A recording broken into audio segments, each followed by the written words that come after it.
At least. और बहुत से लोग अपने नंबरों से संतुष्ट भी नहीं है, ऐसा भी है ना, उनको लगता है हम ज़्यादा ले आएंगे, ले आते लगता है, मैंने इसीलिए बोला आते नहीं क्योंकि बोर्ड होता है कि आप जब नीट दोगे, हाँ जी बेटा, आपको लगेगा आप उस दिन जितने क्वेश्चन करोगे 3 घंटे में आप अपने दिमाग से तो सही करोगे ना, आप भले तुक्का मारोगे लेकिन सोच के सही तुक्का मारोगे कि यही होगा। तो एग्जामिनेशन हॉल से निकलते हैं तो हमें लगता है कि हम 650-700 नंबर ला रहे हैं, और जब आंसर की आती है तो बहुत बार नंबर 300 रह जाते हैं। क्यों? क्योंकि अधिकतर चीज़ें गलत हो गई। कोई बात नहीं, ठीक है। तो लगनी अलग चीज़ है, एक्चुअल जो है वो अलग होता है। तो स्टार्ट करते हैं, ठीक है। हम लोग पढ़ रहे थे, कहाँ तक पहुँच गए थे? संयोजी ऊतक का मैंने बेसिक डिस्क्रिप्शन करा दिया है, उसका वर्गीकरण कराया था। वर्गीकरण से आगे बढ़ेंगे। आज हम लोग प्रकार देखेंगे संयोजी ऊतक के। अब जिन बच्चों का जो छूट गया है, जो अभी नए नए आए हैं, तो जब ये बैच एक बार कहीं स्थिर हो जाएगा कि मैं पूछूं कि आज कौन नया है, तो कोई भी हाथ ना खड़ा हो 2, 3, 4 दिन, उसके पश्चात मैं बैकअप क्लास स्टार्ट करूँगा, उससे पहले नहीं। क्योंकि जिस भी दिन कोई भी नया आएगा उसका बैकअप छूट जाएगा, और ये संभव है नहीं कि मैं 50 दफ़े एक ही चीज़ पढ़ाऊँगा, ठीक है। अच्छा, सारी चीज़ें मैं रोज़ रिकॉर्ड करता हूँ याद से, जब तक मुझे याद रहती है। तो आप MS टीम खोलोगे, जूलॉजी पार्ट खोलोगे अपने ग्रुप में जाके, तो आपको प्रीवियस लेक्चर रिकॉर्डेड मिल जाएंगे। जैसे मैं यहाँ पे पढ़ा रहा हूँ, सेम चीज़ आपको डिट्टो वही लिखता दिखेगा, वही आवाज़ सुनाई देगी। तो अगर आप चाहो उससे भी कर सकते हो, अगर आप पे समय है तो तब तक आप अपना ये कर लीजिएगा, फिर मैं तो पढ़ाऊँगा ही पढ़ाऊँगा, ठीक है। स्टार्ट करें, चलिए। तो आज की कथा स्टार्ट करते हैं। तो अभी तक मैंने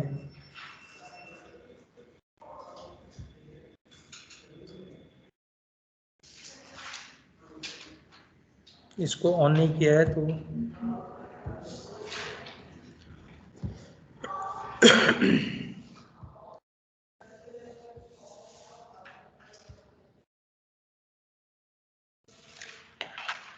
बस 2-3 मिनट ये चल जाए।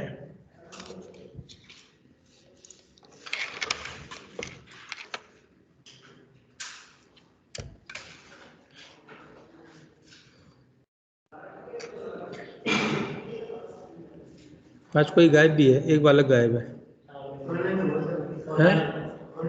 राघवेंद्र हो तुम? राघवेंद्र? Yes sir. अच्छा, तो आज तुम अंदर क्यों हो?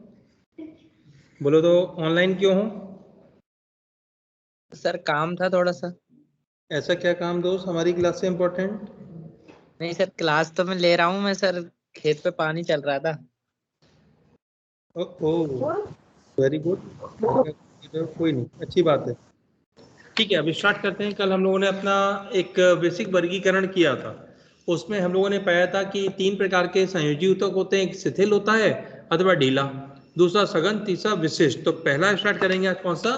ढीला संयोजी ऊतक अथवा शिथिल संयोजी ऊतक। अभी 2-3 दिन आपको कुछ नहीं लिखना है, मैं आपको ये नोट्स भेजूंगा, घर जाके लिखने हैं। अब आज मैं पढ़ा के आया हूँ अस्थि। आज विशिष्ट संयोजी ऊतक खत्म हुए हैं वहाँ पे, तो जब उनके बराबर आ जाओगे तभी लिखना स्टार्ट करेंगे। तो अभी स्टार्ट करते हैं। शायद ढीला संयोजी ऊतक। ढीले क्यों होते हैं ये हम लोग पहले ही पढ़ चुके हैं। इनमें आधात्री, आधात्री मतलब मैट्रिक्स। अच्छा, जो मेरी एक चीज है, मेरी जो दिमाग में सोच है कि आप लोग को बहुत सारे टर्म बिल्कुल भी नहीं पता है। क्या ये सच है, या केवल मैं सोचता ही हूँ ऐसा? मैं आपको बिल्कुल जीरो मान के चलता हूँ। जैसे मैंने ये लिखा कि इसमें आधात्री, अब आधात्री जिनको मैं पढ़ा चुका हूँ उनके लिए तो क्लियर है। आप दोनों को कुछ पता है आधात्री ना? ठीक, मतलब मैं सही हूँ। तो हर चीज में जीरो से पढ़ाऊंगा, कोशिश मेरी है।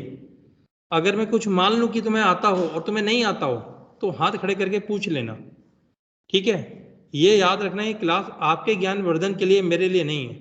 मेरे को सारी चीज़ें आती हैं। अगर धोखे से मुझसे ऐसा स्केप हो जाए कि आपको आता होगा और मैं आगे बढ़ जाऊँ, अगर नहीं आ रहा है तो प्लीज़ उसको पूछें, ठीक। इसमें आदात्री आप लोग को ये थोड़े समय बाद आएगा समझ में, क्योंकि ये पहले का कंटेंट है। इसमें आदात्री सेल्स व तंतु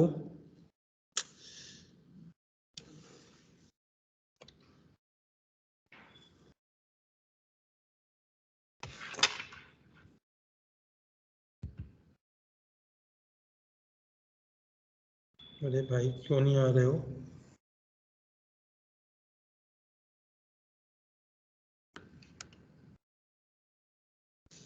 पूरा क्या भाग रहा है?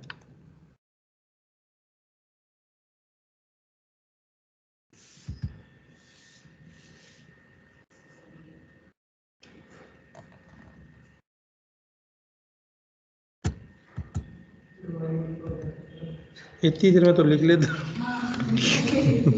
इसमें आदात्री ज्यादा व सेल बेड तंतु कम मात्रा में होते हैं। ये हम लोग पहले भी लिख चुके थे। यह है 2 प्रकार का होता है।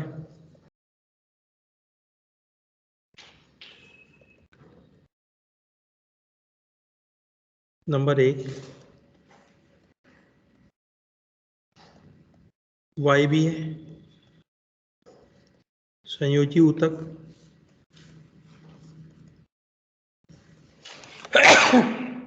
Sorry, areolar connective. कौन हो? अभी तुम ऊपर थे 4थे फ्लोर पे। सर भरोसा नहीं, कहीं पे भी रह सकता हूँ। हाँ। तुम भूत प्रेत तो नहीं हो भाई? डर जाता हूँ मैं। पैर देखूंगा अगली बार में। ढीले संयोजी ऊतक का पहला प्रकार कौन सा है? वायवीय संयोजी ऊतक। कल हम लोगों ने बच्चों एक डायग्राम बनाया था।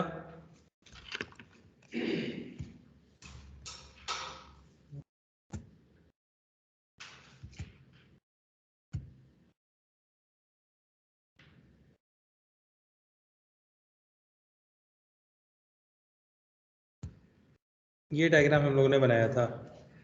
तो फिर मैं कलाकारी करूँगा, फिर तुम लोग बोलोगे पहले ही दोबारा बना लो। दोबारा इसमें देर लगेगी। अब इसको मैं क्या कर सकता हूँ? कॉपी कर सकता हूँ।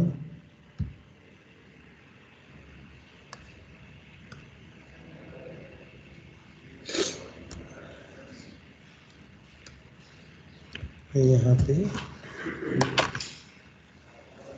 पेस्ट कहाँ है? पेस्ट, हाँ ये तो आ गया। चलो अब ये डायग्राम वो डायग्राम सेम है, बनाने में देर लगती है। अब देखिए यहाँ पे है क्या, जो ऊतक है इसके अंदर ये पड़े हुए हैं क्या? कोलेजन तंतु। तो वहां तो मैंने कम बना रखे थे, डायग्राम में मुझे चाहिए थी सफाई। अब यहाँ पे सफाई से मतलब नहीं है, समझाने से मतलब है। तो ये और कोलेजन तंतु पड़े हुए हैं, ठीक है, ऐसे ऐसे करके कोलेजन तंतु हैं। अब जो ये कोलेजन तंतु हैं, तो अगर इतने भाग को देखिए अगर आप, तो यहाँ पे गैप बन रहा है कि नहीं? इस गैप में क्या भरा हुआ है? आधात्री भरी हुई है। दूसरे तंतु दिख रहे हैं, या कोई कोशिका भी हो सकती है। तो जो ये छोटे छोटे गैप बने, इनको बोलते हैं एरियोली। इन गैप का नाम क्या है? एरियोली। छोटे छोटे रिक्त स्थान लिखने का तात्पर्य ये नहीं है यहाँ पे कुछ है नहीं, गैप है। गैप के लिए हिंदी रिक्त स्थान ही होती है। छोटे छोटे रिक्त स्थान जो तंतुओं के मध्य होते हैं, वह इनमें मैट्रिक्स मतलब आधात्री व सेल्स हो सकती हैं। जरूरी नहीं हो सकती हैं। तो ये जो छोटे छोटे गैप बने, इसमें आधात्री तो भरी हुई है। सेल हो सकता है, हो भी ना हो, कोई अच्छी जरूरी नहीं है, सेल की संख्या कम है। तो अब इस चीज को आप इमेजिन करो उसको। क्या करो कि आपके पास एलोवेरा जेल है एक कटोरी में। एलोवेरा जेल के अंदर आपने क्या किया, जो पतंग उड़ाने वाला धागा है उसका थोड़ा सा वो लिया, उलझा लिया उसको डाल दिया, और अंदर छोटे छोटे कुछ पार्टिकल सरसों के दाने डाल दिए। तो सरसों के दाने हैं कोशिकाएं, जो धागा हमने डाला वो क्या है, तंतु, और जो एलोवेरा का जेल है वो है मैट्रिक्स। अब जो अंदर ये माध्यम तैयार हुआ, ये कैसा होगा, स्पॉन्जी होगा, थोड़ा पिचपिचा टाइप का, और उसमें छोटे छोटे गैप होंगे धागों के मध्य। तो धागों के मध्य वाले गैप क्या बोले गए, एरियोली, और एरियोली उपस्थित है, इसीलिए टिश्यू का नाम क्या हो गया, एरियोलर। ऊतक को क्या बोला गया, एरियोलर। एक्चुअली में इन सबकी खोज है विदेशी, इंग्लिश में ही खोज हुई थी, तो अंग्रेजों ने इसको नाम दिया एरियोलर, एरियोली, एरियोली से बना एरियोलर। अब हिंदी में जो समझ में उनको क्या आया, छोटे छोटे रिक्त स्थान है, तो रिक्त स्थान में नॉर्मली क्या भरी रहती है, वायु भरी रहती है, इसलिए वायवीय बोला गया। वायु से कोई लेना देना इसका नहीं है। ये किस प्रवृत्ति के हैं, स्पॉन्जी नेचर के हैं, स्पंज जैसी, स्पंज समझते हैं, सोखता, सोखते के अंदर कोई डुबा लीजिए जैसे स्पॉन्जी हो जाएगा, वैसा ये है। तो इसको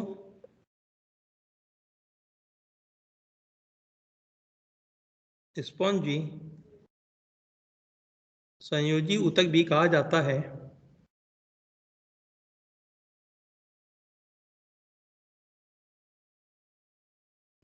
जो हम लोगों ने संयोजी ऊतक पढ़े थे वो सबसे विस्तृत थे, सबसे दूर दूर तक फैले हुए, सबसे ज्यादा बहुतायत में, उनमें भी सबसे ज्यादा बहुतायत में यही है, यह सर्वाधिक विस्तृत रूप से फैला हुआ होता है, वह प्रचुरता से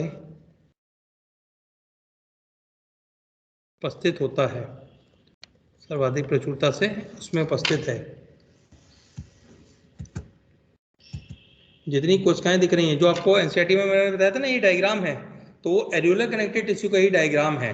तो इसमें कोशिकाएं कौन कौन सी हैं, इसमें तंतु कोरक सेल्स,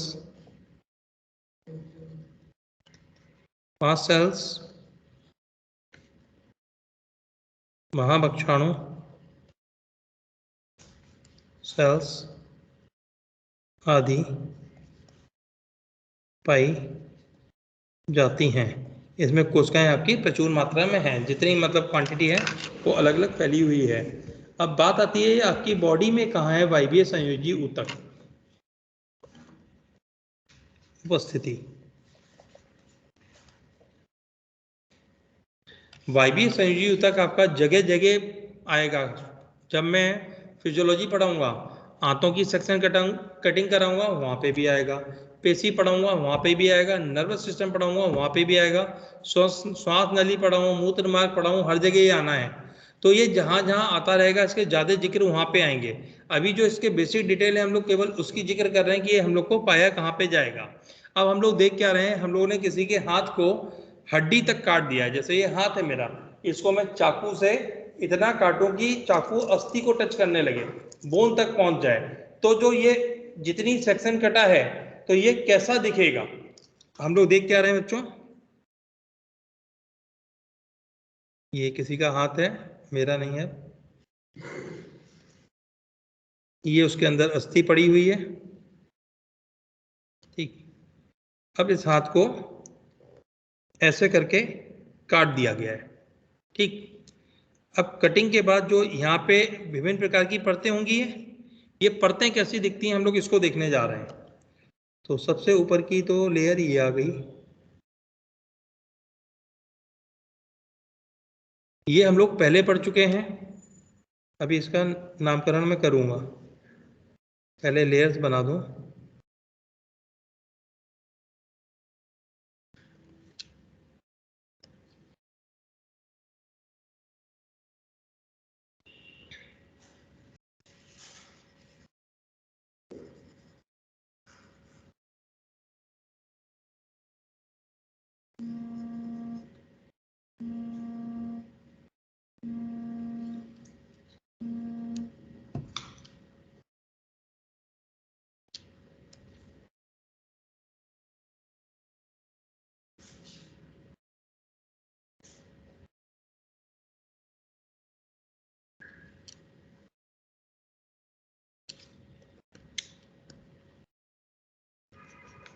ये तंतु वगैरह पड़े हुए हैं, तो समझ गए होगे कोशिकाएं, और ये सब संरचनाएं देख के यहीं पे ये आने वाला है।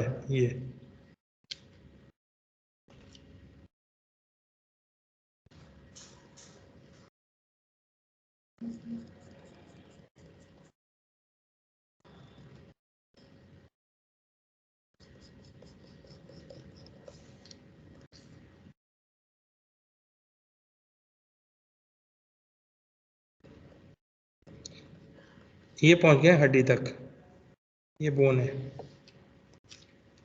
तो ये संरचना क्या है? अस्थि मतलब बोन। अब ये जो संरचना है एपिडर्मिस, इसको मैंने पढ़ाया था स्तरित सेल की उपकला में, जहां पे केराटिनाइज्ड कंडीशन थी। मैंने बताया था हम लोग के शरीर की जो सर्वाधिक ऊपर की त्वचा है वो डेड है, मृत है, केराटिन भरा हुआ है। तो ये वही लेयर है एपिडर्मिस। ये किसकी बनी होती है? स्तरित केराटिनाइज्ड स्ट्रेटिफाइड स्क्वैमस एपिथेलिया। तो इसको हम लोग पहले पढ़ चुके हैं। अब एपी मायने क्या होता है? ऊपर, अपॉन। अपॉन किसके? डर्मिस। अर्थात इसके नीचे का भाग क्या हो गया? इसका नाम पैसे ही हो गया डर्मिस। डर्मिस बोलते हैं त्वचा को, डर्मिस किसको बोलते हैं? त्वचा। तो ऊपर है अधित्वचा, त्वचा के ऊपर अधित्वचा या उपत्वचा। अब इसके नीचे, नीचे के लिए वर्ड यूज करते हैं हाइपो। नीचे के लिए वर्ड कौन सा यूज करते हैं? हाइपो। ये है हाइपोडर्मिस। इसका एक नाम पेनिकुलस एडिपोसस भी है। दूसरा नाम क्या है? पेनिकुलस एडिपोसस। फिर आपकी एक ये लेयर आई, ये लेयर है टेला सबक्यूटेनिया। इस लेयर को क्या बोला गया? टेला सबक्यूटेनिया। ये है वाई है संयोजी ऊतक की परत। इसके नीचे ये जो लेयर है ये है पेशी परत। कंकालीय पेशियां हैं, इनको बोलते हैं पेनिकुलस कार्नोसस।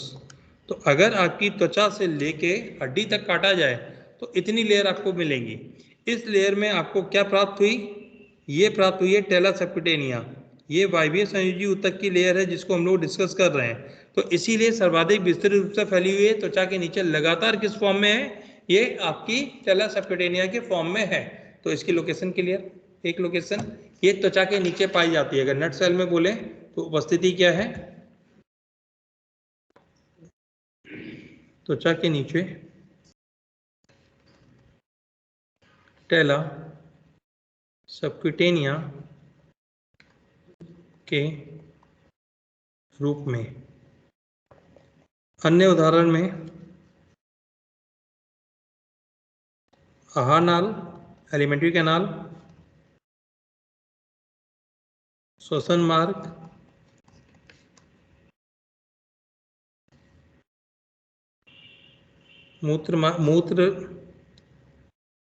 मूत्रोजनन मार्ग, मतलब इसमें बहुत सारे इंक्लूड कर रहा हूँ, मार्ग आदि की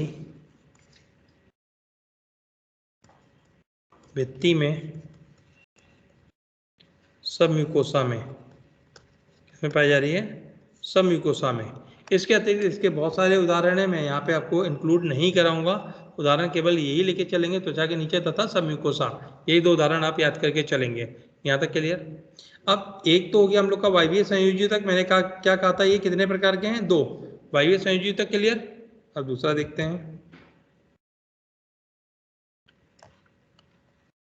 दूसरा है वसा संयोजी ऊतक। होता क्या है बच्चों? जब भी हम लोग कोई पोषक पदार्थ खाते हैं तो शरीर उसका उपयोग करता है एनर्जी बनाने के लिए। लेकिन क्या ऐसा होता है कि जितना भी पोषक पदार्थ खाया सारा का सारा एनर्जी में कन्वर्ट हो जाए? नहीं, हम लोग आवश्यकता से अधिक खाते हैं, और आवश्यकता से अधिक जितना भी खाओगे वो सबका सब वसा में कन्वर्ट होगा। भले आपने कार्बोहाइड्रेट ज़्यादा खा लिया, प्रोटीन ज़्यादा खा लिया, फैट तो फैट के फॉर्म में रह गई। जैसे आपने बहुत लोगों को देखा होगा जो डायबिटिक लोग होते हैं, आलू नहीं खाते हैं, चावल नहीं खाते हैं, क्यों? उनको बोला गया है मोटा नहीं होना है। तो बहुत बार लगता होगा आलू खाने से कौन मोटा हो जाता है? तो होते हैं, मोटे होते हैं, वही पढ़ा रहा हूँ। ठीक, तो आवश्यकता से अधिक कोई भी पोषक पदार्थ है वो सारा का सारा किस में कन्वर्ट होगा? फैट में। जैसे सपोज करो आप लोग डॉक्टर तो बनोगे ही, आप लोग डॉक्टर बन गए, डॉक्टर बन गए तो कमाई भी बहुत ज़्यादा होगी, है कि नहीं? महीने के 4 लाख, 10 लाख, 15 लाख ऐसे कमाओगे। खर्चा कितना? कितना भी अच्छा खर्चा कर लो, 1 लाख 2 लाख पैसा बचेगा। पैसे को किस फॉर्म में रखोगे? नोट के फॉर्म में, सिक्के के फॉर्म में? कैसे रखोगे? नहीं, फिर तो मूर्ख कहलाओगे। उस नोट से खरीदा जाएगा सोना, क्योंकि अगर हम लोग 50,000 रुपये को कहीं पे रखें और 50,000 का सोना रखें तो कम जगह कौन लेगा? सोना। तो जब स्टोरेज करनी है तो आप उसको कंडेंस करने लगोगे, यस और नो?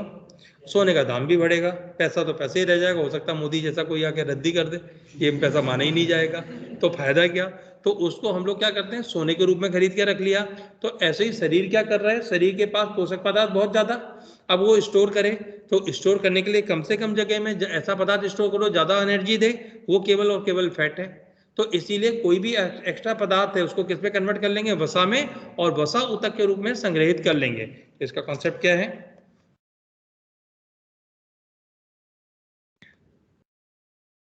आवश्यकता से अधिक उपस्थित पोषक पदार्थ जिनका उपयोग शरीर तत्कालीन नहीं कर रहा होता है, वह वसा में परिवर्तित हो जाते हैं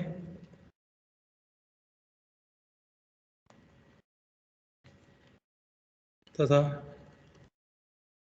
वसा संयोजी ऊतक के रूप में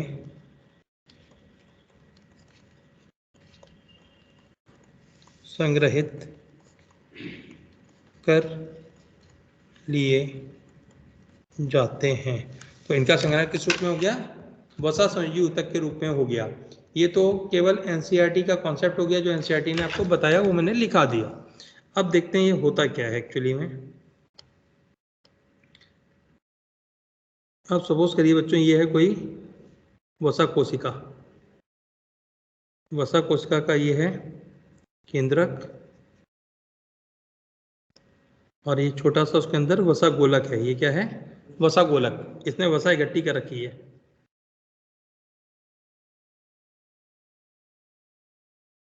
अब जैसे जैसे कोशिका वसा का संग्रहण करेगी तो ये गोलक क्या होगा?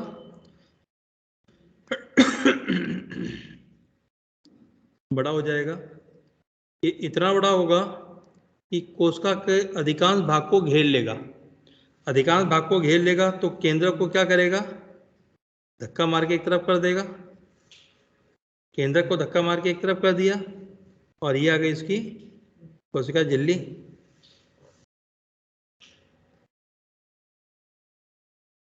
ये इसका साइटोप्लाज्म है। अब साइटोप्लाज्म पेरिफेरली डिस्ट्रीब्यूटेड रह गया ये। अब ये संरचना आपको अंगूठी जैसी दिख रही है?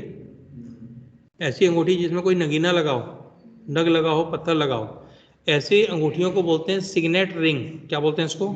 Signet ring. तो ये कोशिका बन गई है सिग्नेट रिंग सेल। क्या बन गई है? Signet ring cell. वसा का गोलक कितना? एक वसा गोलक, तो इसको बोलते हैं मोनोलोकुलर एडिपोसाइट। ऐसी वसा कोशिकाओं को क्या बोलते हैं? मोनोलोकुलर। मोनो मतलब एक, लोकुलर मतलब गोलकी है, वसा कोशिका, साइट मतलब सेल। तो इनमें एक ही गोलक पाया जाता है। अब इस प्रकार बनी हुई फैट को बोलते हैं वाइट फैट। इस प्रकार की वसा को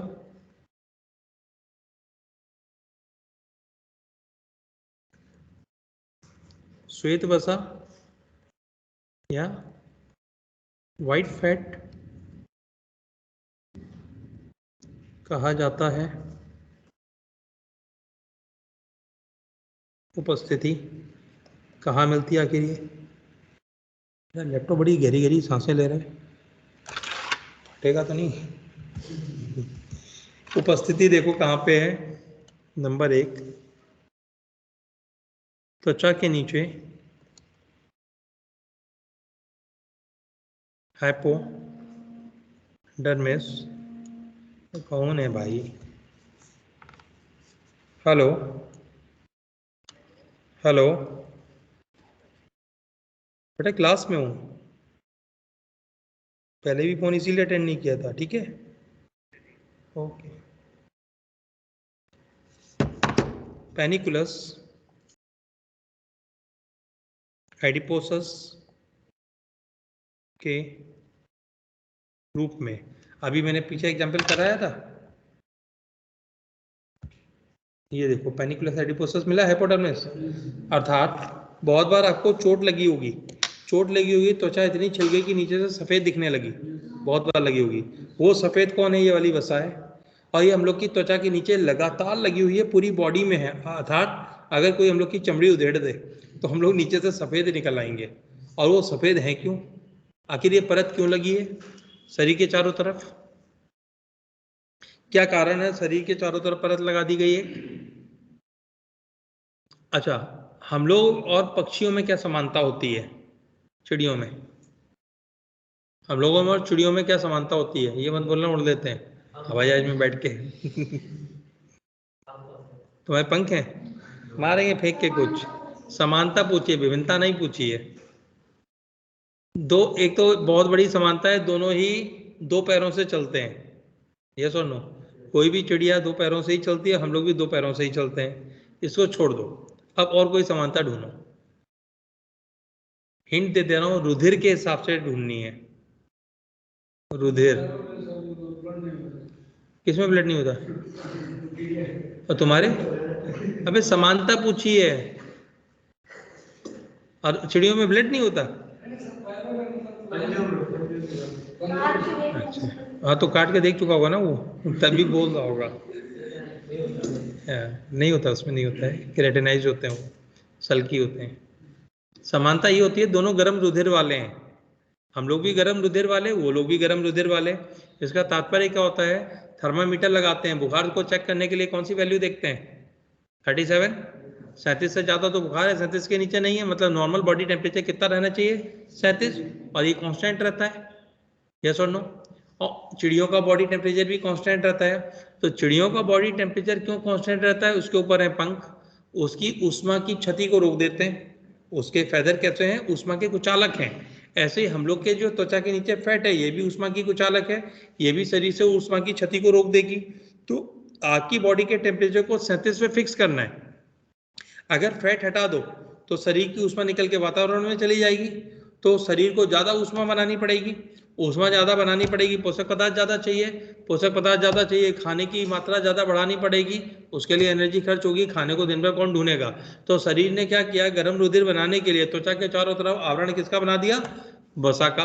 वसा ऊष्मा की कुचालक है, शरीर से ऊष्मा की क्षति को होने नहीं देगी। तो इसको बोलते हैं बॉडी के चारों तरफ थर्मो इंसुलेशन करना। क्या करना? Thermo insulation. जैसे आप लोग बोतल लाते हैं ना, जिसमें पानी गर्म का गर्म रहता है, ठंडे का ठंडा, तो उसके बीच में भी इंसुलेटर लगा होता है, वही थर्मो इंसुलेटर लगा है जो ऊष्मा की क्षति को रोक देगा। तो वसा हम लोग की त्वचा के नीचे क्यों है, वो समझ में आ गया? तो इसको भी लिख देते हैं।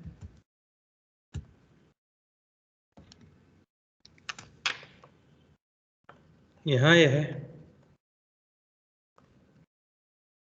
ऊष्मारोधी परत का कार्य करती है, क्योंकि वसा ऊष्मा की कुचालक होती है। टेम्परेचर को कंडक्ट नहीं करती है, बेड कंडक्टर है। एक तो उदाहरण ये हो गया त्वचा के नीचे। फिर दूसरा उदाहरण, आमाशय, यकृत, वृक्क आदि अंगों के चारों तरफ एक आघात-रोधी परत के रूप में स्थित होती है। शॉक एब्जॉर्बर है। इंटरनल ऑर्गन के चारों तरफ क्या है? शॉक एब्जॉर्बर है। कोई झटका वगैरह लगेगा तो उन अंगों की सुरक्षा करेगी।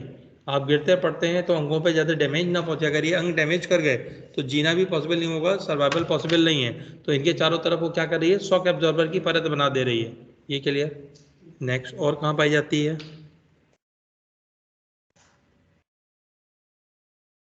अस्थियों की मज्जा गुहा में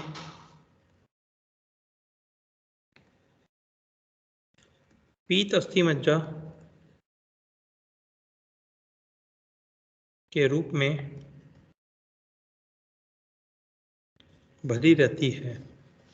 जो लोग नॉन वेजिटेरियन हैं, अगर मीट खाते हैं तो अगर बोन को प्रेस करोगे, बोन को तोड़ोगे बीच में से, तो उसमें जैसे नहीं एग का योक निकलता है, वैसा पाउडर सा निकलता है। वो सारा का सारा क्या है?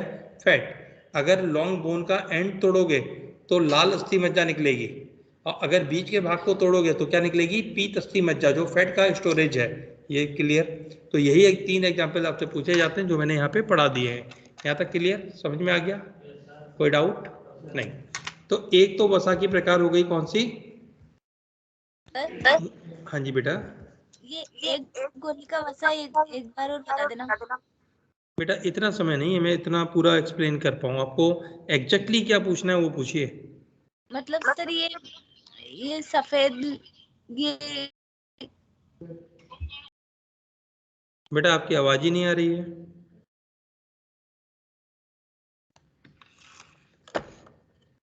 हेलो। Yes sir. हाँ बेटा आवाज नहीं आ रही थी आपकी।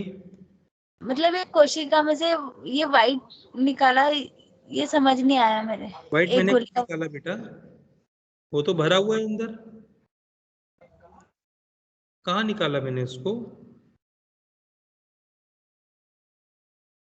वही तो बसा है बेटा, व्हाइट वाली। डायग्राम समझ नहीं आया बस। बेटा वही बसा है, वही भरा हुआ पार्ट है, वही फैट है अंदर। वो उसको रिक्त स्थान मत मानिए, वो फैट है। लिखा क्या है उसमें? देखो लिखा क्या है? वसा गोलक है ना, तो ये तो वसा भरी हुई है। वसा सफेद रंग की दिखती है। ठीक है? Yes sir. हाँ। अब देखिए, पता नहीं। अब दूसरी कोशिका देखिए। दूसरी कोशिका कैसी है? दूसरी कोशिका ये है कि इसका केंद्रक। अब इस कोशिका में है क्या बच्चों? वसा की एक से ज्यादा गोलिकाएं हैं। वसा की गोलिकाएं क्या हैं? एक से ज्यादा। अब वसा को उपयोग में लाने के लिए हम लोग को चाहिए होती है माइटोकॉन्ड्रिया। तो यहाँ पे माइटोकॉन्ड्रिया की संख्या ज्यादा, नॉर्मल कोशिकाओं से ज्यादा माइटोकॉन्ड्रिया आपको इसमें दिखेगी। तो यहाँ पे 2 कैरेक्टर्स आते हैं स्पेशल, ज्यादा संख्या में माइटोकॉन्ड्रिया। माइटोकॉन्ड्रिया तो समझते हैं ना आप? और ये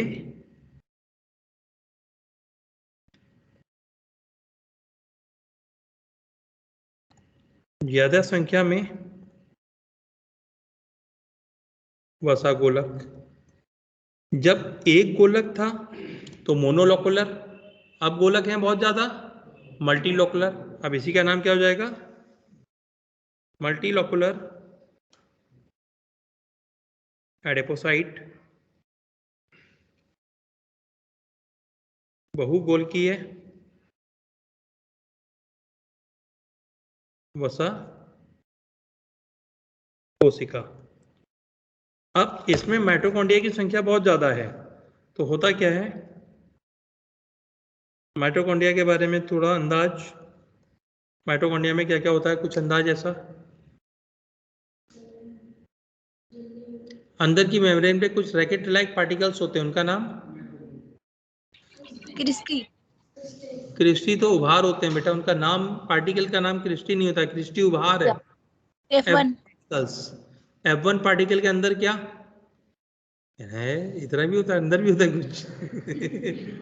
नहीं यार, F1 पार्टिकल के अंदर होते हैं साइटोक्रोम। क्या होते हैं? Cytochrome. Cytochrome A B C A1 A3 ऐसे करके साइटोक्रोम्स होते हैं। तो माइटोकॉन्ड्रिया में साइटोक्रोम होते हैं जो भूरे रंग के दिखते हैं,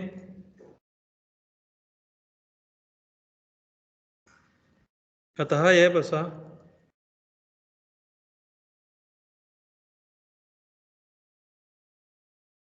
भूरी वसा ब्राउन फैट कहलाती है। तो वसा का दूसरा टाइप बच्चों कौन सा है? भूरी वसा। ऐसा लग रहा है आपने पहली बार सुनी है भूरी वसा, पहली बार सुनी? नहीं, तुमने सुनी होगी, तुमने तो कोचिंग पढ़ी है। अब भूरी वसा मिलती कहाँ है? भूरी वसा नॉर्मली नवजात में मिलती है। नवजात के संग प्रॉब्लम क्या है? जब बच्चा पैदा हुआ तो शरीर में फैट का बहुत तगड़ा स्टोरेज तो है नहीं, तो ऊष्मा की क्षति होगी। ऊष्मा की क्षति होगी तो ऊष्मा ज़्यादा बनानी पड़ेगी, और ज़्यादा ऊष्मा कौन बनाएगी? भूरी वसा बनाएगी। तो नवजात बच्चों में ऊष्मा रोधी का कार्य कौन करेगी? भूरी वसा। ये ज़्यादा मात्रा में ऊष्मा का निर्माण कराती है, तो उनको बना देती है कोल्ड रेजिस्टेंट। क्या बना देती है? कोल्ड रेजिस्टेंट बोले तो शीत प्रतिरोधी। शीत प्रतिरोधी इसीलिए अगर छोटे बच्चों को अगर आप उनके संग सो, समझो उनको गर्मी बहुत लगती है, आप उनको, आपको ठंडा लग रहा है, आपने कंबल ओढ़ लिया, उनको उड़ाओगे, लात मार के फेंक देते हैं, देखा होगा। अब वो है क्या? उसके अंदर तो भूरी वसा है और एनर्जी बहुत बन रहा है। एनर्जी बन रहा है तो जाहिर सी बात है उसको गर्मी लगने लगेगा। तो नवजात बच्चों में शीत प्रतिरोधी बनाने के लिए भूरी वसा हम लोग की बॉडी में अल्प मात्रा में होती है। ये पीठ वगैरह में होती है, कसूरिक दंड के आसपास होती है, तो बहुत अल्प मात्रा में मानी जाती है बड़े लोगों में, वयस्कों में। क्लियर? तो इसकी कहाँ पे उपस्थिति?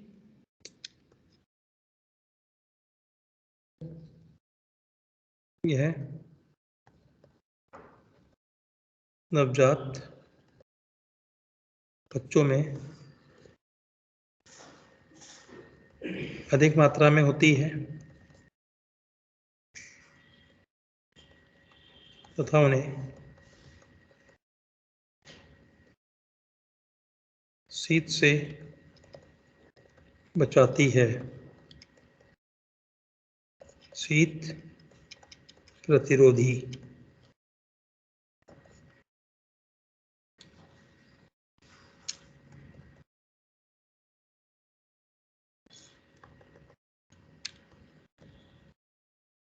वयस्कों में यह अल्प मात्रा में होती है।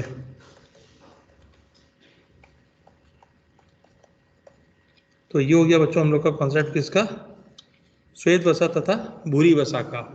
आपके जितने भी पानी में रहने वाले मैमल्स हैं उनकी बॉडी में आपकी वाइट फैट की कवरिंग होगी, क्योंकि उनको पानी के अंदर ठंडा पानी है और ऊष्मा की क्षति होगी, तो कोल्ड वार्म ब्लडेड कैसे रहेंगे?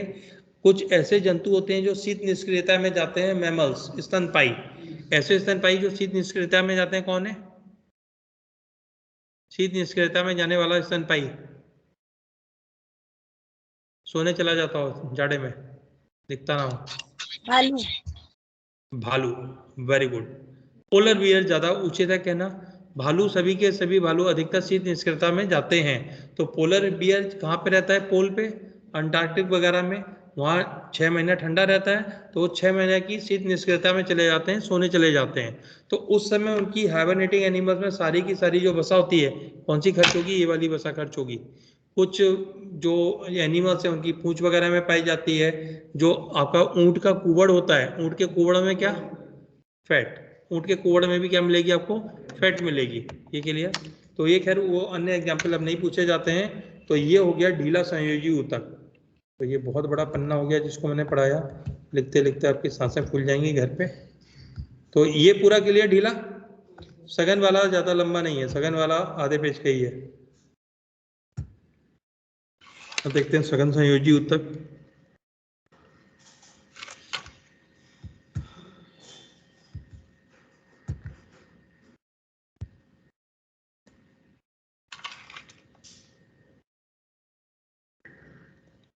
सघन संयोजी ऊतक। मैट्रिक्स कम, मैट्रिक्स मतलब आधात्री कम, सेल्स व तंतु ज्यादा। ये कचौड़ी का आटा लगा है कठोर वाला।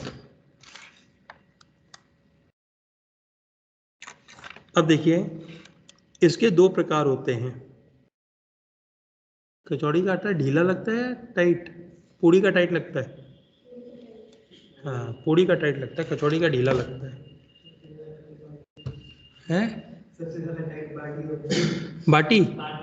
बाटी में टाइट थोड़ा होता है, वो तो आटे ही आटा होता है, फेंक के मारो खोपड़ा फूट जाएगा। चलो अब यहाँ पे देखो ये कैसा कैसा है। ये हैं कोलेजन तंतु। कल मैंने बताया था कोलेजन तंतु जब भी पाए जाएंगे तो बंडल में पाए जाएंगे। ये कोलेजन तंतुओं के बंडल्स हैं।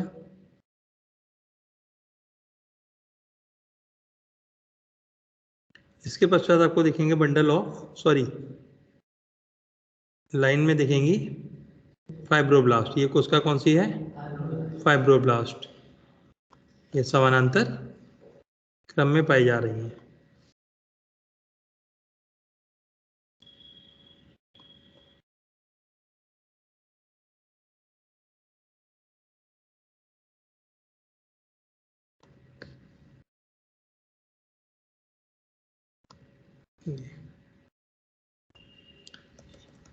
ये भरा हुआ है मैट्रिक्स।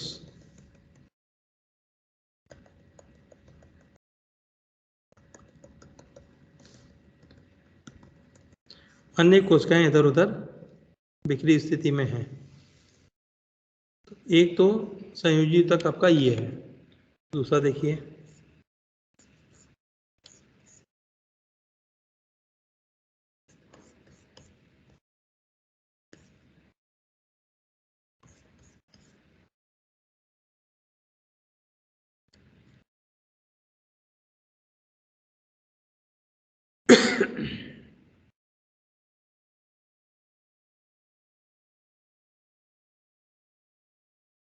तंतुकोरक कोशिकाएं,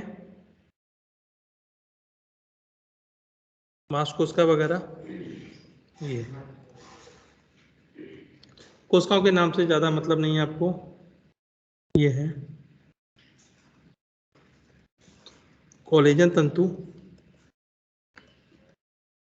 बंडल, तंतुकोरक सेल्स की परत, मैट्रिक्स,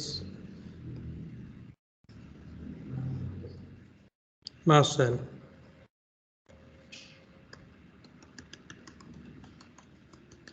अब बच्चों यहाँ पे एक विन्यास है नियमित, एक है अनियमित। इसको नियमित और अनियमित विन्यास के आधार पे ही हम लोग ने वर्गीकृत किया था। तो डायग्राम देख के बताओ नियमित कौन सा अनियमित कौन सा? बहुत क्लियर है, पहला वाला नियमित, दूसरा वाला अनियमित। तो अब इसके प्रकार कैसे हो गए?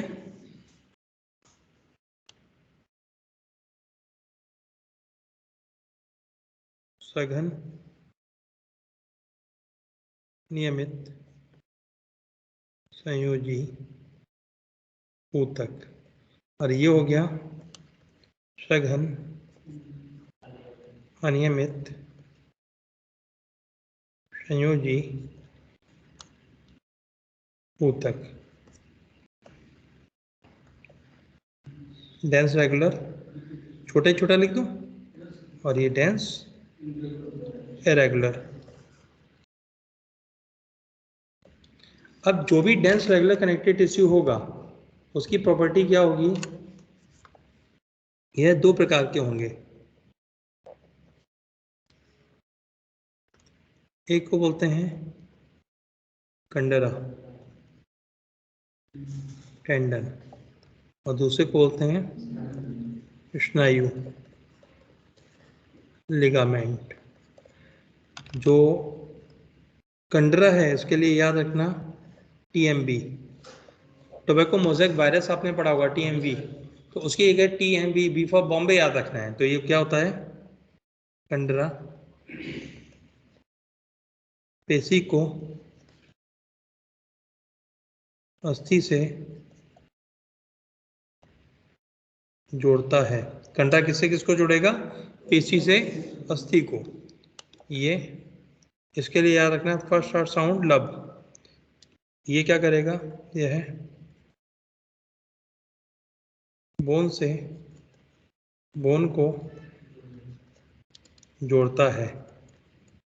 बोन से बोन को जोड़ने वाले लिगामेंट और बोन से मसल को जोड़ने वाले टेंडन, अर्थात अरे यार यहाँ का लिख दिया।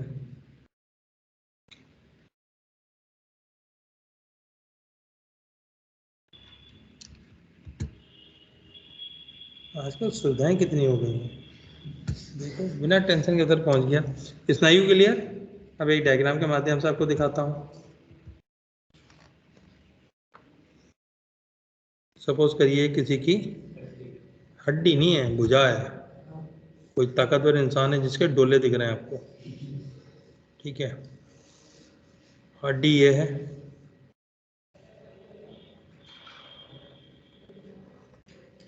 दूसरी हड्डी से जुड़ी हुई है,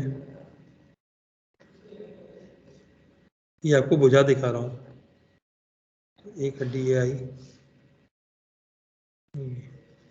ये है अल्ना, ऊपर है ह्यूमरस, यहाँ पे लगी होती है रेडियस। रेडियस थोड़ी पतली हो गई है, दुर्बल हो गई है, ऐसे ही मान लीजिएगा।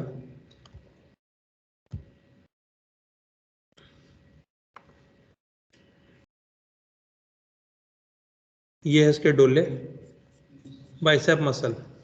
इस मसल का नाम क्या है? बाइसेप्स। बाइसेप्स को अस्थि से जोड़ने वाली ये वाली संरचना क्या हो जाएगी? कंडरा। ये क्या है? बाइसेप्स पेशी। अब इस अस्थि को, इसको, इस बोन को इस बोन से जोड़ रही है। ये संरचना है जो इसके जॉइंट को बनाएगी। ये है स्नायु। अस्थि से अस्थि को जोड़ता है। तो ये स्ट्रक्चर में क्लियर हुआ। जैसे अगर इसकी बात की जाए तो जो मसल है अस्थि के संग किससे अटैच है? कंडरा से। और ये दोनों बोन के बीच में क्या मिलेंगे? लिगामेंट। तो जैसे ये जॉइंट होता है, अगर जॉइंट कोई खींचे तो लिगामेंट इसको हटने नहीं देता है, जॉइंट को डिसलोकेट नहीं होने देता है, ठीक है। तो ये हो गया हम लोग के बाजू का डायग्राम। अब देखते हैं ये सघन अनियमित संयोजी ऊतक। इनमें सेल्स व तंतु बिखरे रहते हैं। यह ऊतक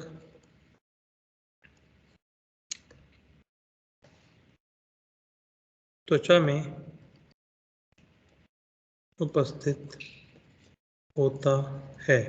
ये एग्जाम्पल है बच्चों एनसीईआरटी का। एनसीईआरटी ने केवल इसका एक एग्जाम्पल दिया है कि ये कहाँ पे उपस्थित होता है? त्वचा में उपस्थित होता है। अन्य एग्जाम्पल में और कहाँ कहाँ उदाहरण मिलेंगे हम लोग को?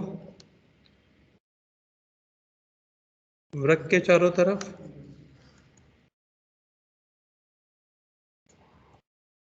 Renal capsule. वृक्क के चारों तरफ किस रूप में है? Renal capsule. हृदयावरण का भाग बनाता है। अगर आप याद करो, मैंने आपको डायग्राम बनाने नहीं दिया था, मैंने बताया था बाहर की तरफ है डेंस फाइब्रस कनेक्टिव टिश्यू, तो वो पहले के दिन दूसरे दिन के डायग्राम में बना हुआ है। इसके पश्चात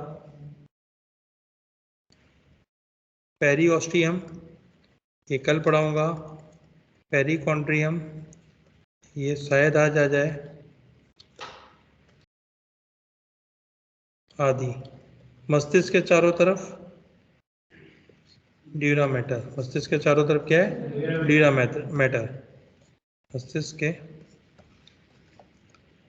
चारों तरफ। ऐसे ही यकृत के चारों तरफ मिलता है ग्लिसन्स कैप्सूल।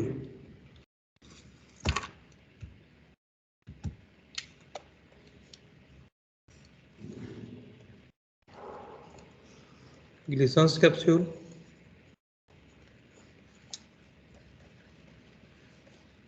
यकृत में।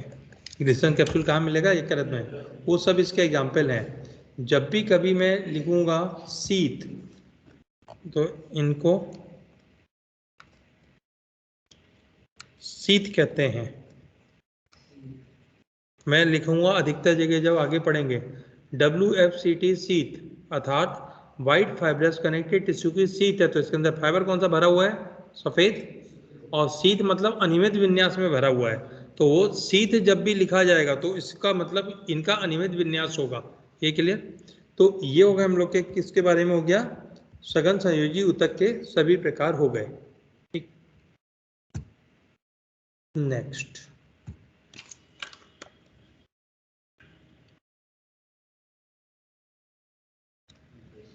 विशिष्ट संयोजी ऊतक।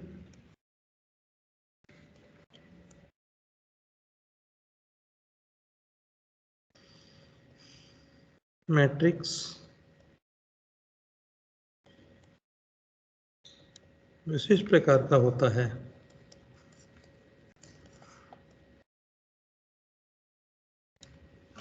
ये कल हम लोग इसका वर्गीकरण कर चुके थे। ये कंकालीय था तथा तरल संयोजी ऊतक था। तो पहले हम लोग बात करेंगे कंकालीय संयोजी ऊतक। आपके बॉडी में कितने प्रकार के कंकाल होते हैं? कितने प्रकार के कंकाल हैं? एक ही? दो हैं? वो भी इंसान, तुम भी इंसान। एक में एक, एक में दो, कैसे? वो कह रहे हैं वो अपनी जाने, हम अपनी जाने। बताओ कितने प्रकार के कंकाल? दो। कौन कौन से बेटा? अस्थि और उपास्थि। अस्थि और उपास्थि दो प्रकार के कंकाल हैं। उठा ले भगवान, मुझे थोड़ी देर में भेज देना। अभी कंकाल है हम लोग के दो प्रकार के, अंतः कंकाल, बाह्य कंकाल। कैसे हैं? एंडोस्केलेटन और एक्सोस्केलेटन। एंडोस्केलेटन में कौन आता है? एंडोस्केलेटन में दो चीजें आती हैं, उपास्थि तथा अस्थि। और बाह्य कंकाल में आते हैं बाल और नाखून। नाखून और बाल किसमें है? बाह्य कंकाल। और अस्थि और उपास्थि किसमें है? अंतः कंकाल। तो दोनों चीजें के लिए कंकाल दो प्रकार के, अंतः तथा बाह्य। फिर अंतः कंकाल दो प्रकार का, उपास्थि तथा अस्थि। तो यहाँ पे हम लोग किसकी बात कर रहे हैं? अभी हम लोग कर रहे हैं अंतः कंकाल की बात। अंतः कंकाल में दो भाग होते हैं। क्या ढूंढ रहे किताब में? मिलेगा वही जो मैं पढ़ाता हूँ, कोई सी किताब देख लेना। एक लिखा रखा किसी ने? फिर क्या ढूंढना था? बता दे। एंडो, अंतः, एक्सो, बाह्य। अंतः कंकाल दो के में दो भाग होते हैं, उपास्थि एवं अस्थि। ये कंटेंट आपको मिलेगा जब आप पढ़ेंगे मूवमेंट एंड लोकोमोशन। वहाँ पे दिया है कि अंतः कंकाल के दो भाग हैं, उपास्थि तथा अस्थि। बाह्य कंकाल का जिक्र शायद वहाँ पे है नहीं। अब इसमें देखते हैं पहले हम लोग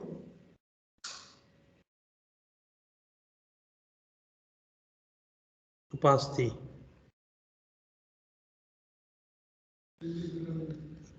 है कार्टिलेज।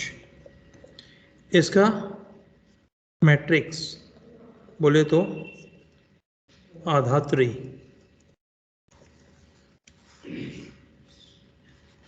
ठोस, अनम्य। अनम्य मतलब प्लेबल, ठोस तो आप लोग समझते हैं। वह संपीड़न रोधी होता है। ये क्या मतलब है? ठोस तो क्लियर है, अनम्य जो मुड़ने पर ना ही टूटे ना ही उसमें दरार पड़े। कह सकते हैं कान है, ऐसे करके मोड़ा छोड़ा, ये ना ही टूट रहा है ना ही इसमें दरार पड़ रही है। अगर इसमें ऐसा होता तो बचपन से मास्टरों ने तोड़ डाले होते, कान होते ही नहीं हम लोगों के। तो ये है आनम में, अंग्रेजी में बोलते हैं प्लेबल। अब मैं जब इसको पिचका रहा हूँ तो ये पिचकता नहीं है, पिचकता नहीं है तो संपीड़न रोधी है, मतलब ये कंप्रेशन को रजिस्ट करेगा। तो ये दोनों चीज़ें क्लियर। आज के लिए इतने ही रखते हैं क्योंकि बचा है 2 मिनट, उसमें कुछ भी पढ़ाना और पॉसिबल नहीं है। तो उपास्थि को हम लोग करेंगे मंडे को, उपास्थि तथा अस्थि, और मंडे शायद ही हो पाए वो क्योंकि अस्थि का कंटेंट ज़्यादा है, उसको लिखना भी है समझाना भी है। तो मंडे या ट्यूसडे आप लोग बराबर आ जाओगे, ठीक है। यहाँ तक सब चीज़ें समझ में आई बेटा? कितना समझ में आया? ईमानदारी से बताओ, मेरा मन मत रखो, पूरा आ रहा है समझ में? चलो इसको घर जाके नोट कर लीजिएगा और उसके पश्चात मिलते हैं हम लोग मंडे को।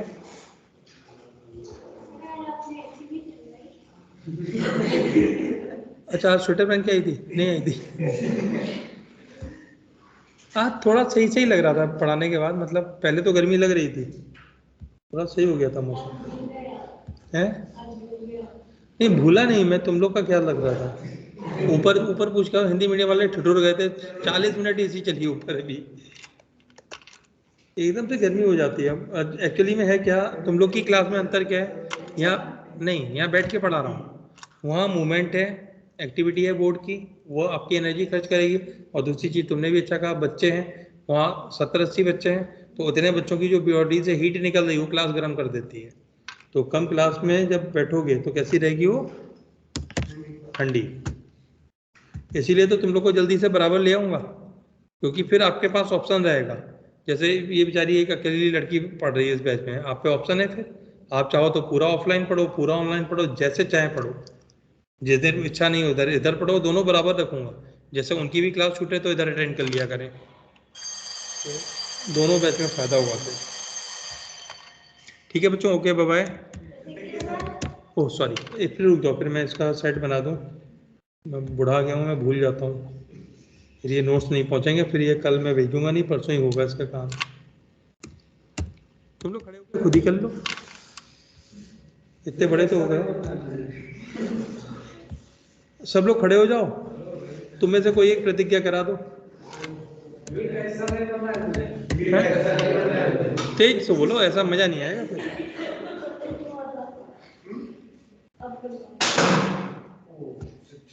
कोई नहीं बोतल ही गिरी है।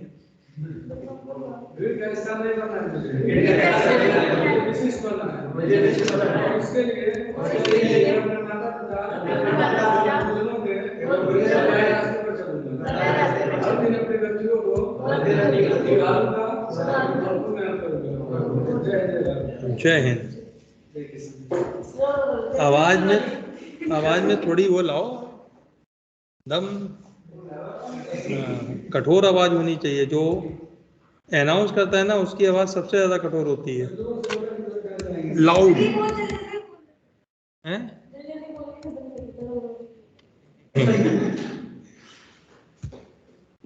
चीजों आवाज में भारीपन हो, क्योंकि जो आगे खड़े होकर बोलेगा उसको लोग रिफ्लेक्ट करेंगे, और अगर हमारी आवाज कम होगी तो दूसरा भी कम ही निकालेगा। चलो कोई नहीं, कल मैं कराऊंगा परसों, तब वॉइस का डिफरेंस समझना कि है कि नहीं है। चीज़ों में मॉड्यूलेशन होता है, जैसे एक होता है ना चीज, एक तार चल रही है, एक तार पे फोकस नहीं होता है। फोकस किस पे होता है? अलग अलग चीज़ों पे। जैसे इसमें क्या है, विशिष्ट, वो वर्ड इंपॉर्टेंट है। गलतियों को सुधारूंगा वो इंपॉर्टेंट है। आज्ञा का पालन करूंगा वो, तो उन पे फोकस करना पड़ता है। बाकी अक्षर थोड़े लाउड कम रहेंगे, तब जाके सही से स्टेटमेंट होते हैं। चलिए ओके। हाँ नेता तो मैं बना के छोड़ूंगा, भाषण तो तभी दोगे। चलो बच्चों, okay, thank you, bye bye, happy Sunday.